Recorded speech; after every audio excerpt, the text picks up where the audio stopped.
Well, hello everybody, and welcome to Friday Night Live from the Cloudy Sky Fantasy Football Show, ahead of game week 1 of Cloud Fantasy Football. It's all kicking off again, and we'll be taking a look through who's in the team.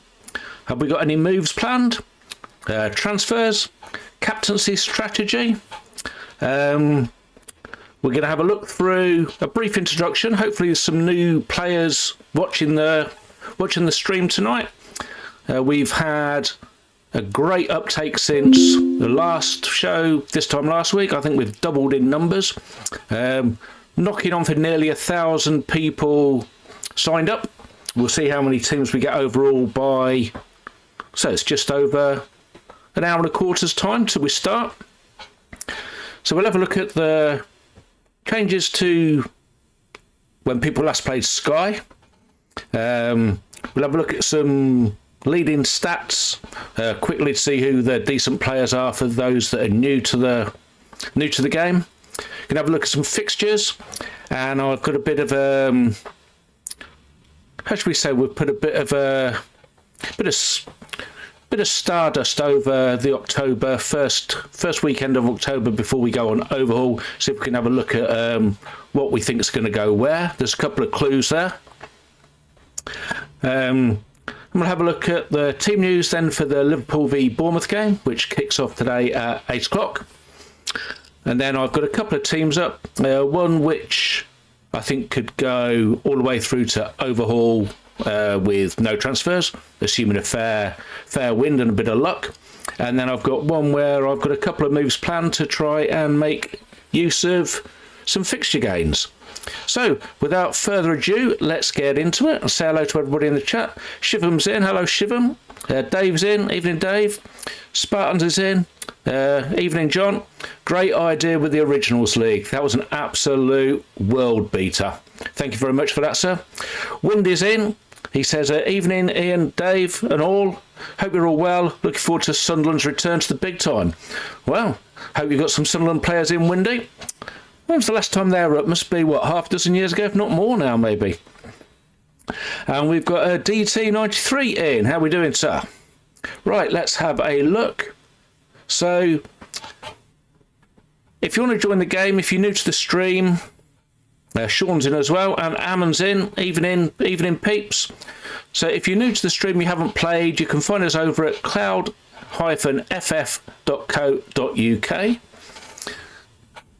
And a quick recap of the changes to rules. So formation reverts to Sky FF rules. So you can play 3-5-2, 3-4-3, 4-4-2, 4-5-1, 5-3-2. You can't play 5-4-1 in this game. Captaincy is back, so one per fixture day, and you can set them, I think, up to 3 weeks in advance. Transfers, 50 for the season, but use as many as you like in any one game week. Game weeks run from Friday to Thursday. We have the return of the overhaul, and this is set to coincide with the October international break. So after game week 8, which will be 7 rounds of fixtures, and teams can be set to either public or private. So just going to have a look here briefly. Some leading players from last season. So Salah led the way with over 330 points, and Buemo and Haaland were second and third. And you can see a list of players there, all the way down to the likes of Strand Larsen and Mateta. They were in the top 20.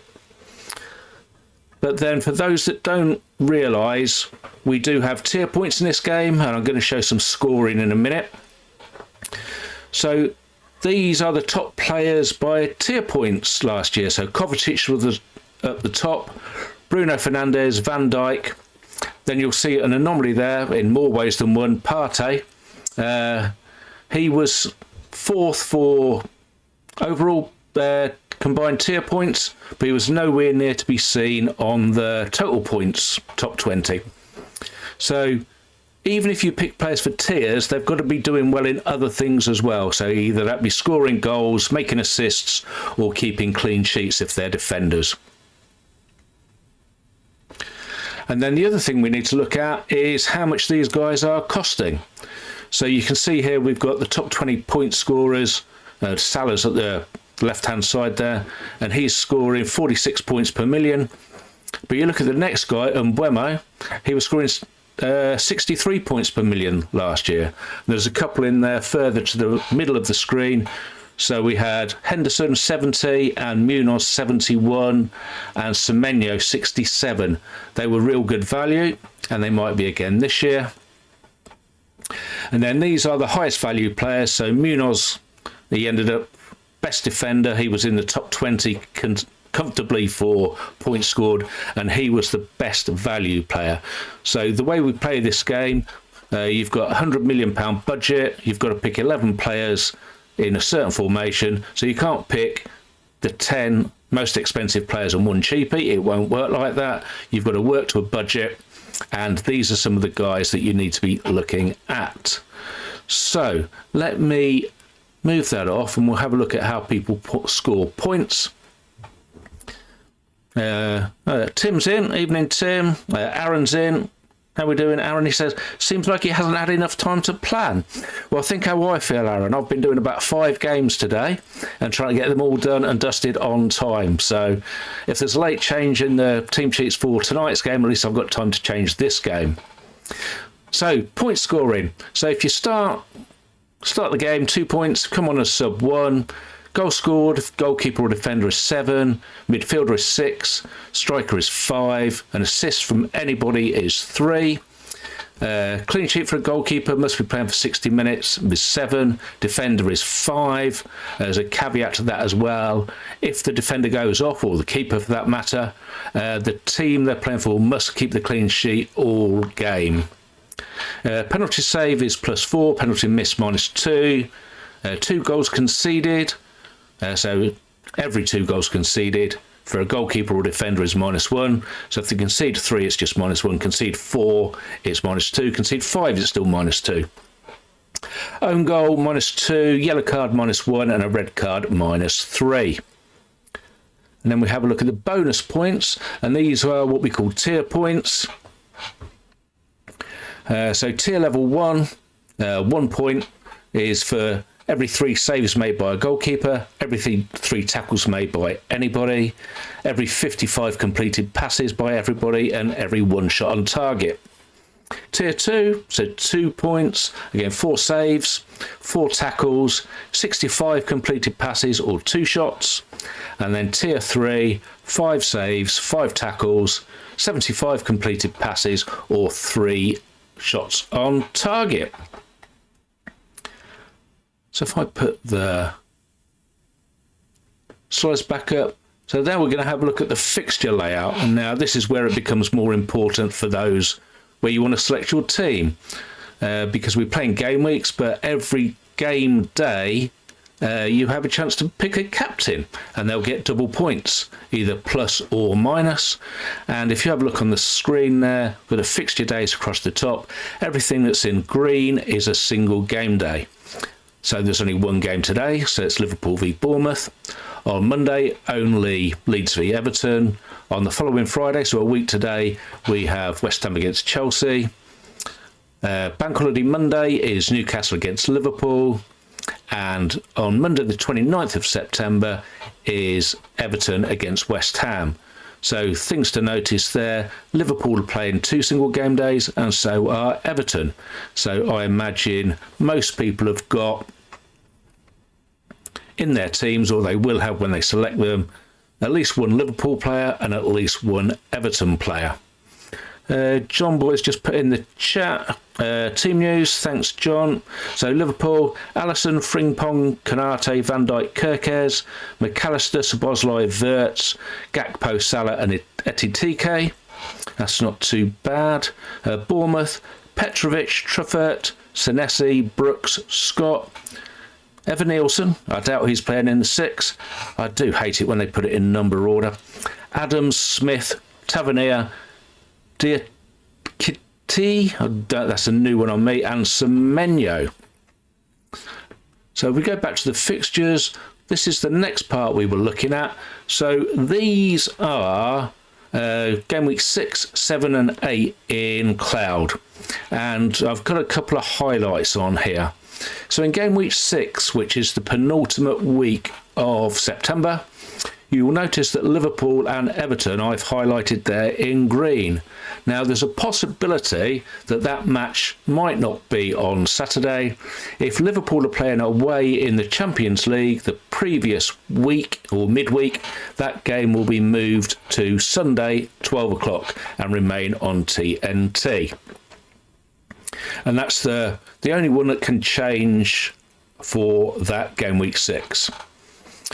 And if we look at game week 7, you'll note I've highlighted Tottenham v Wolves there from the 2 o'clock on the Sunday in blue. Now there's a reason behind that. That can go back to the Saturday, and I assume it would be at 8 o'clock if Tottenham are playing in the Champions League the following Tuesday. And the draw for that isn't going to be made till nearly a fortnight's time. And you'll notice that I've put Aston Villa against Fulham in green from the previous Saturday. Now that's because both Aston Villa and Nottingham Forest should be playing in the UEFA Cup the previous midweek to this week. And that is the Europa League, UEFA Cup, Europa League's standalone week.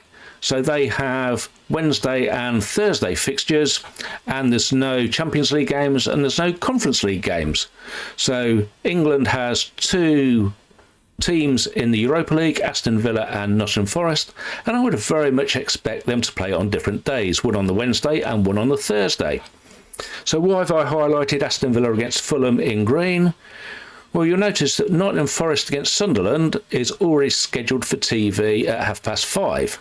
So I very much expect that Nottingham Forest will be given the Wednesday fixture and Aston Villa will be given the Thursday fixture, which in due course means that their game against Fulham will be moved to Sunday the 28th. And if that is the case, and Tottenham against Wolves is moved back, we will have a choice of captaincies from 2 games rather than just one, Newcastle against Arsenal. The other one could be Aston Villa against Fulham.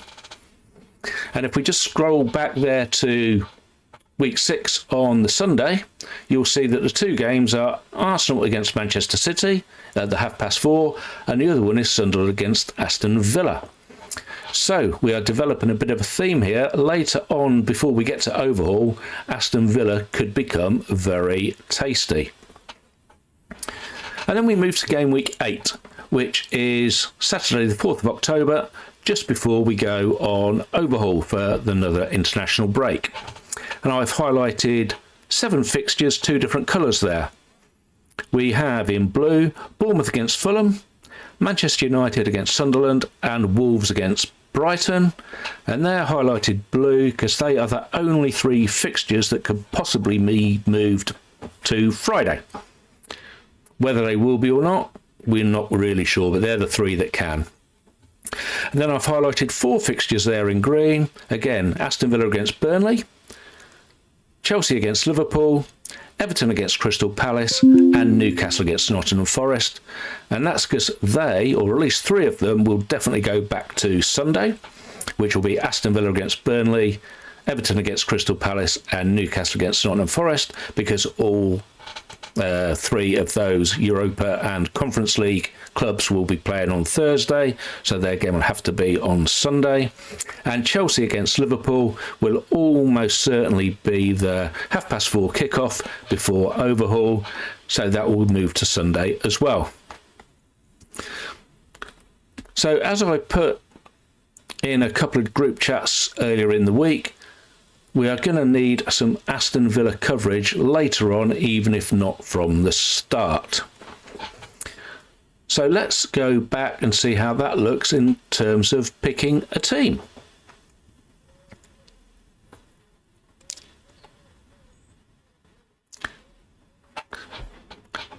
So on the screen here, you can see this is a team that I put together for the planner. And it was basically to cover captaincies for every day between today and Overhaul. And I started with Mo Salah because I thought he'd be the best bet for the 2 single game days for Liverpool. And then I put in a couple of Everton players, Ndiaye and Pickford, because they had 2 single game days, and then I could pick and choose according to Everton's form. And then I picked Palmer because I thought he was the best for the single game day against West Ham. And then we started to fill in the rest of the team.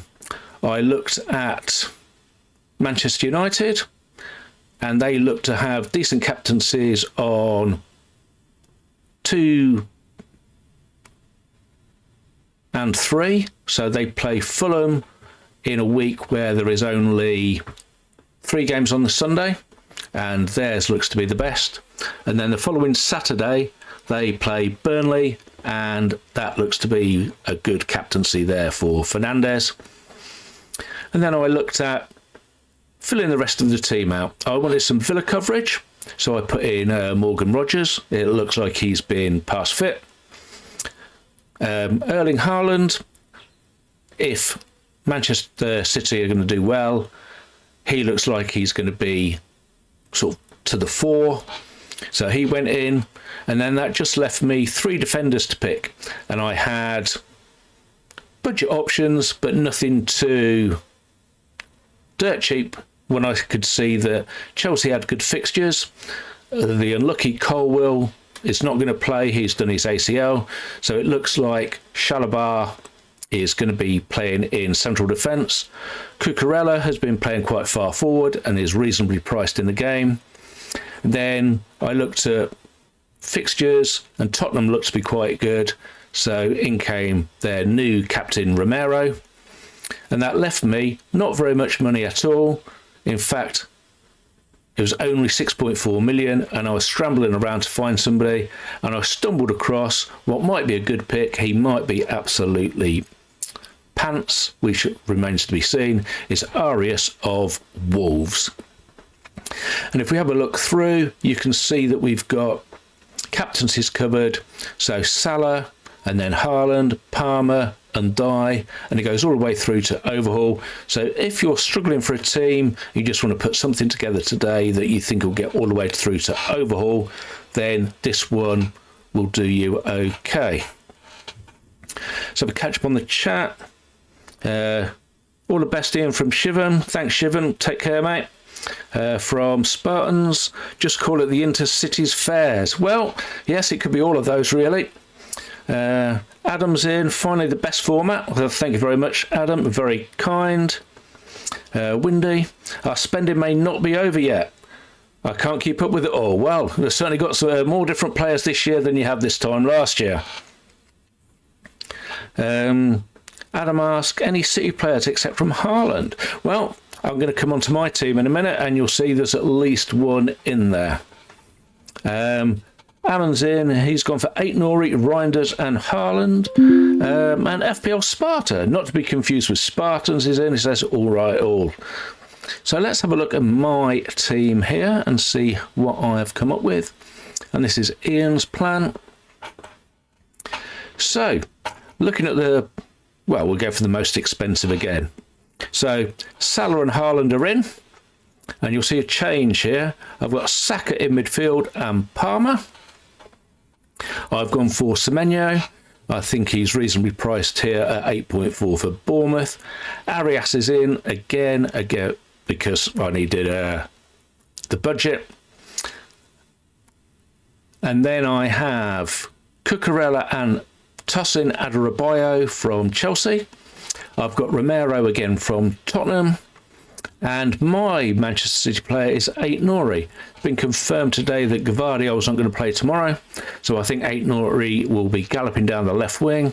And if he does, he might be on the end of some attack and return. We've seen before the likes of Gvardiol playing the left wing and passing back and tucking in. He's managed to get on tiers as well. So it's a bit of a punt, but we'll see how it goes. And I have now just gone for Pickford in goal because he's going to be the goalkeeper and captaincy pick for Everton for the 2 days.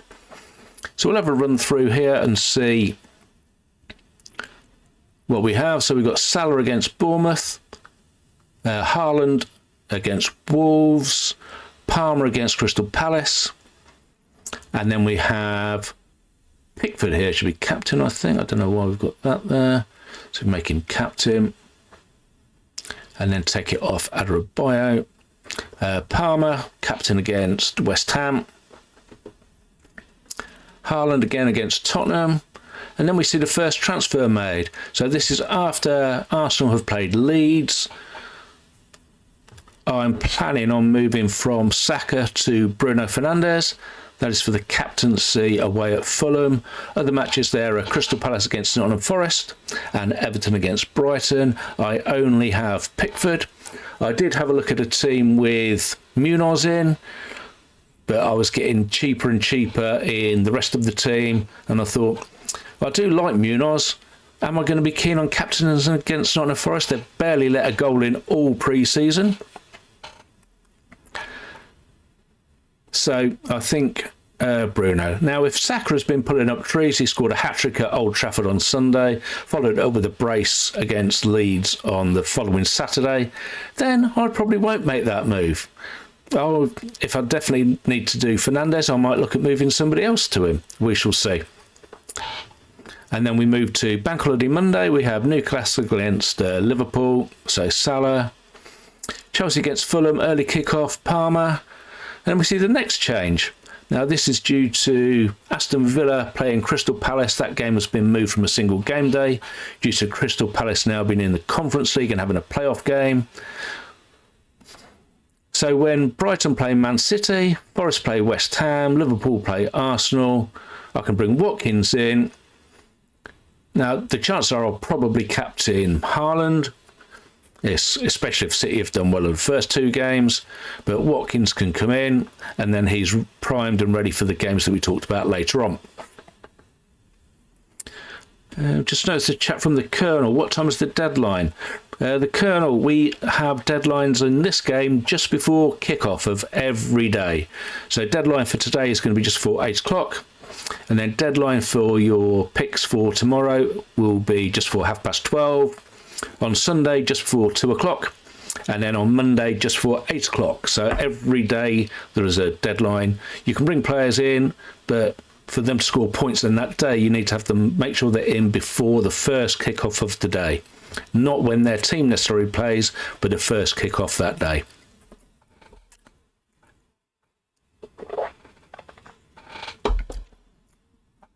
So then we go to 13th of September. Now, I've left this one particularly blank because I'm not convinced that I know who would be the best captain there. We've got Everton playing Aston Villa, Chelsea away at Brentford in a very late kickoff. Tottenham play West Ham in the tea time. Aston Villa away at Everton at 3 o'clock. And Bournemouth at home to Brighton. That's at 3 o'clock. And then we have Newcastle hosting Wolves also at 3 o'clock.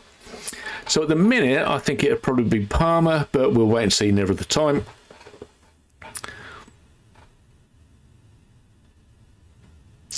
Question from Michael, is the site locked? When I go to make a transfer, it shows one transfer less. That will be reset, Michael. Don't need to worry about that. I think we had similar when we were doing the testing in springtime. So yeah, if you need to make a transfer, make them, and we'll reset them afterwards if that's what needs to be done. I think it'll be fine anyway. So yeah, Sunday the 14th of September, so it's Salah, Burnley v Liverpool, while the Manchester Derby is being played. Then we come to the 20th, so I think Salah, as long as that Liverpool-Everton game hasn't been shifted, I think he'll be captain. If it has been shifted, where would we be looking at instead? Man United v Chelsea. Nothing really standing out there, is there? One that remains to be seen if we get that far. Then we get to the 21st. Now, this is where I think that Villa players will be coming to the fore. Sunderland against Villa is, I've got it down there, 3 o'clock. I think it'll be 2 o'clock kickoff. Then Arsenal v Man City is the 4:30. Then on the 27th of September, Haaland. So who are Manchester City playing that day? Burnley at home, absolute no-brainer. Yeah, you're welcome, Michael, no problem. And then on the Sunday, you notice I've got Watkins there as captain, because I think when that game gets shifted, he will be the best bet. Last single game day before overhaul, Everton against West Ham will be Pickford. Then for the 4th of October, if it's Bournemouth against Fulham that's shifted, I've got Semenyo. If it's Wolves against Brighton, I've got Arias. If it's Manchester United against Sunderland that gets shifted, then I'll have to do a bit of rethinking. I won't be bringing anybody in the Friday, but we might have a look on the calendar and see if there's anybody where we could bring Man United back in. Fixtures aren't great there, are they? Man City, Chelsea, Brentford, then Sunderland. We'll leave that one as it is and then see where we get to. Right, let's have a look. So yeah, for those that don't realise, when we do get to overhaul, you can change everybody in your team. It's like a wild card for those that are used to playing FPL, but everybody plays it at the same time. So you'll have 7 weeks of information.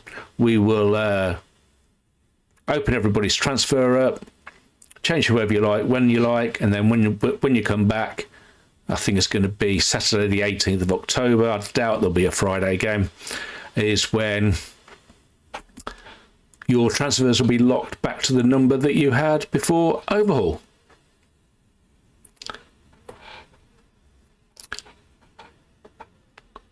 So, if you want to join the Cloudy Sky Fantasy Football Show Mini League, this is the code, is 24 J for Juliet, 4 Alpha Lima, 68 D for Delta.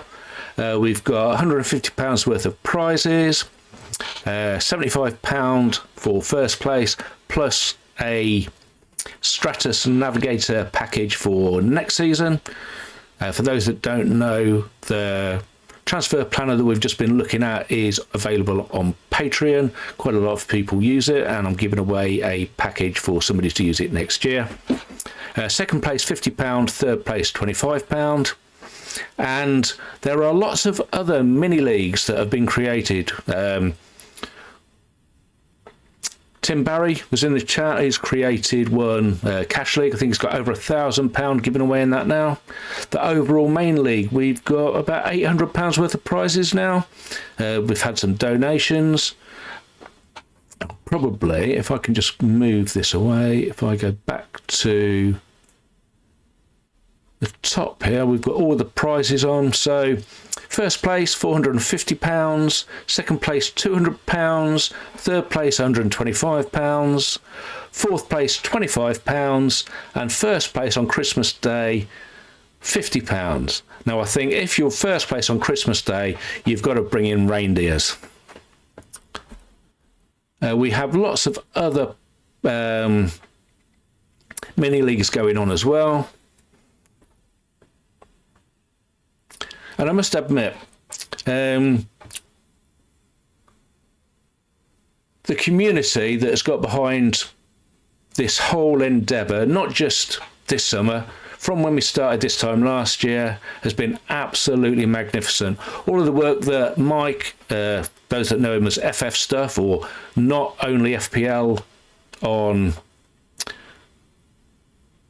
Twitter, and his website where you can download information from every single game, whether it be FPL, Cloud, Fan Team, Stream Team, TFF, you name it, they're all on there. The amount of work that he's got put in behind the scenes to get the website up and running, it's been fantastic. Tim and Mark behind the scenes have been doing untold amount of work to get the numbers up. We're very close to 1,000 people registered on the website.